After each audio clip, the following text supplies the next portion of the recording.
O Festival da Liga da GID, Gestão Integrada da Educação, reuniu em 2025 especialistas do Brasil e do mundo para debater o futuro da aprendizagem e as soluções para os desafios do setor.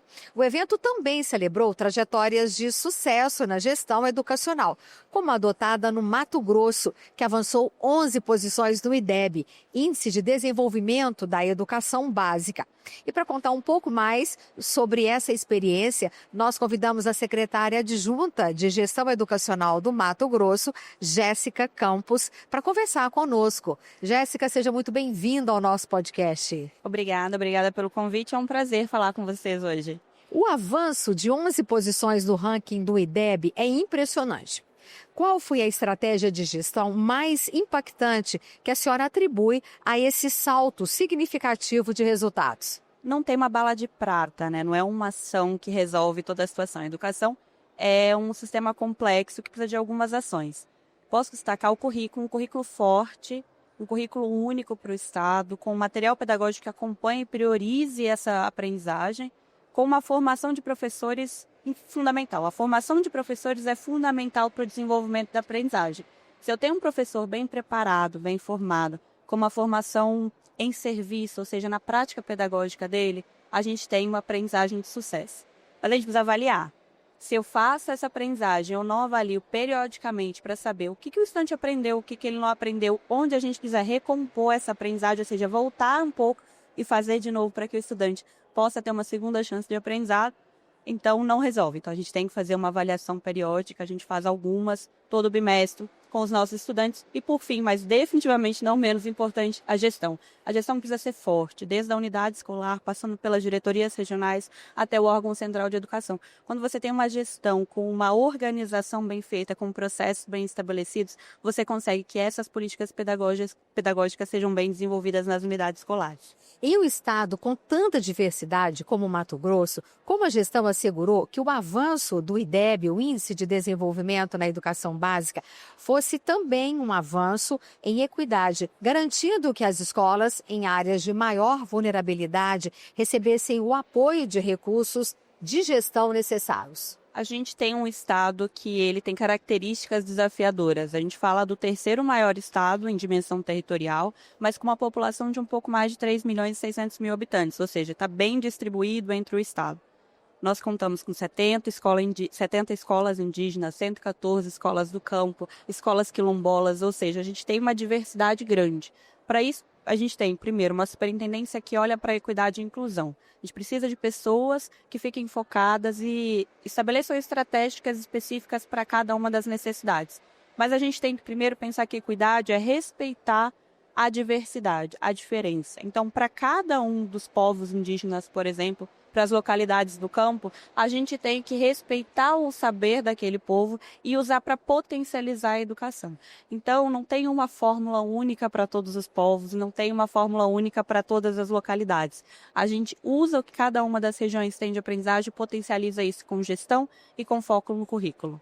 Quais programas de formação e acompanhamento de gestores escolares foram prioritários para garantir que os diretores fossem capazes de traduzir as metas do IDEB em ações concretas nas salas de aula? A primeira coisa que nós fizemos foi a seleção dos gestores.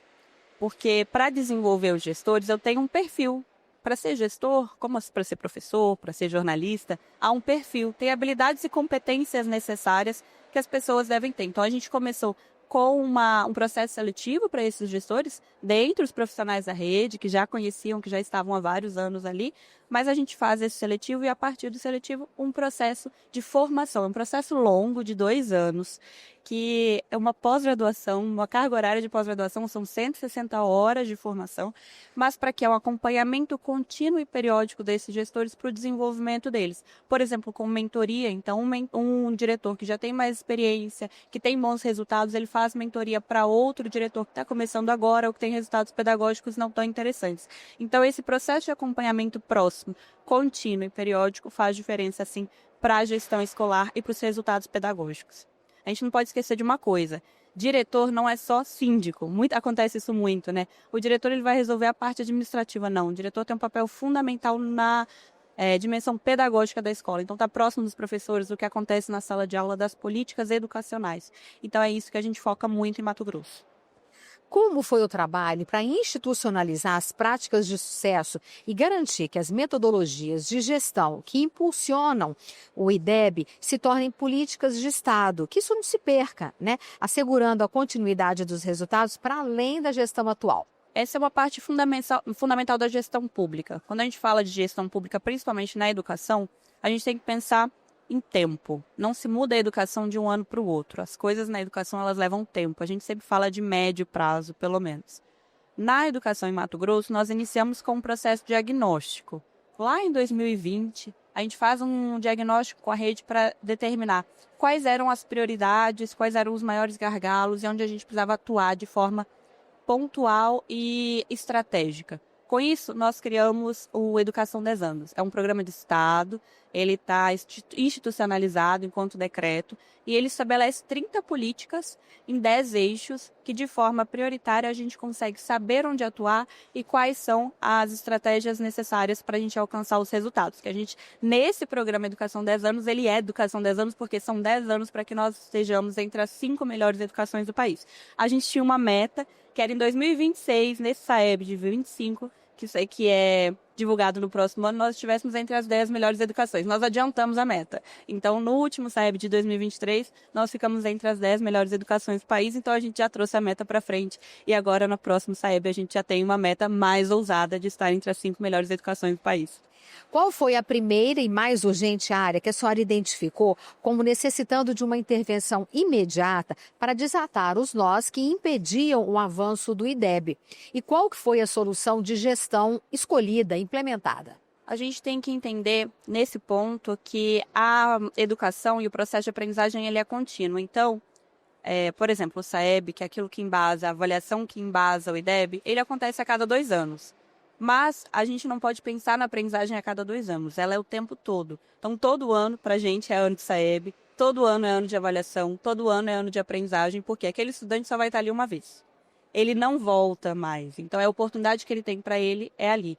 Então, focar em a rede sistematizar e internalizar que a gente está sempre na nossa única oportunidade. Então, aquela é a única oportunidade, porque é a única oportunidade do estudante e ter um processo forte de avaliação. Então, a avaliação também tem um papel central. Quando eu cheguei na Secretaria Adjunta de Gestão Educacional, peguei a avaliação e entendi que era importante, que ela deveria ter um papel central. Então, criei uma superintendência de avaliação para que esse processo seja acompanhado de forma próxima e contínua. Para a Secretaria de Educação de outros estados que buscam um crescimento acelerado do IDEB, né, o Índice de Desenvolvimento da Educação Básica, qual é a principal lição de gestão ou a chave estratégica que a experiência do Mato Grosso pode oferecer?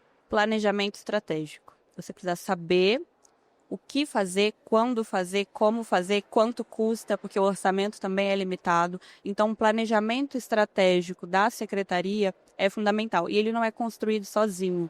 Não dá para sentar numa sala e fazer ele de portas fechadas. Ele tem que ser participativo, colaborativo, porque todas as unidades escolares elas têm algo a compartilhar e acrescentar. Então, planejamento estratégico. Tem que saber o que fazer, porque senão a gente faz qualquer coisa.